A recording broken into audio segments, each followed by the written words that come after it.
Gure aitak, ohiko moduan irratia piztu eta egoera galdetu zienean inork ez zion ezer esan.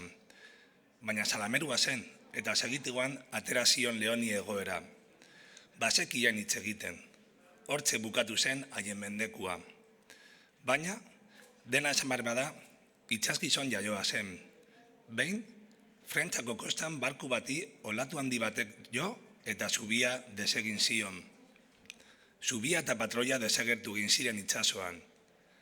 Antze zegoen txalupa, irratirik gabe, balizarik gabe, nora ezean.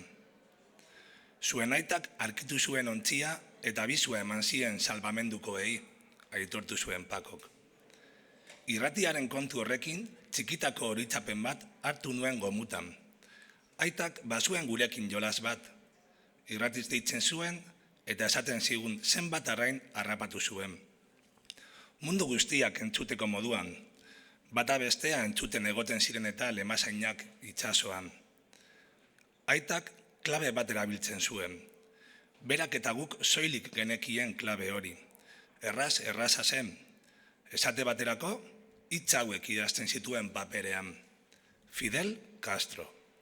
Gero, letra bakoitzaren azpian, arrantzatutako kutsen kopurua jartzen zuen txikitik handira.